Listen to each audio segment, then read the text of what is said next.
ચેન્નઈ ખાતે 99 લાખ રૂપિયાના digital arrest સહિત અન્ય સાયબર ફ્રોડની ઘટનામાં સામેલ આરોપીની ધરપકડ સુરત સાયબર સેલ દ્વારા કરવામાં આવી છે.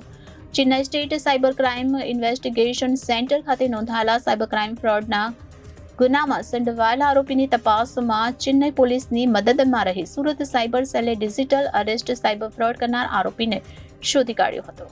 ચેન્નઈ ખાતે નોંધાયેલા સાયબર ક્રાઇમ બ્રાન્ચના ગુનામાં સંડોવાયેલા આરોપી સુરત શહેરમાં રહે છે તેની જાણકારી સ્થાનિક પોલીસ દ્વારા સુરત પોલીસને આપવામાં આવી હતી.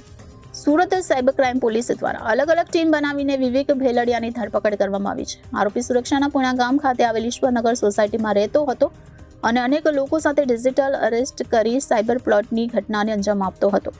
આરોપી ડિજિટલ અરેસ્ટ સાયબર ફ્રોડના ગુના માટે તેમજ અન્ય સાયબર ફ્રોડના ગુના માટે લોકો પાસેથી બેંક એકાઉન્ટ કમિશન ઉપર લઈ આગળ ઉપયોગ કરવા માટે આપતો હતો. તેમજ ડિજિટલ અરેસ્ટ સાયબર ફ્રોડ ગુનામાં આરોપી દ્વારા ઉપયોગ માટે આપવામાં આવેલા પ્રાઇવેટ બેંકના એકાઉન્ટમાં ₹99 લાખ જમા થયેલ હોવાની હકીકત પણ પોલીસ તપાસમાં જણાઈ આવી છે. તો ચેન્નઈ ખાતે 99 લાખ રૂપિયાના ડિજિટલ અરેસ્ટ સહિત અન્ય સાયબર ફ્રોડની ઘટનામાં સામેલ આરોપીની ધરપકડ સુરત સાયબર સેલ દ્વારા કરવામાં આવી છે.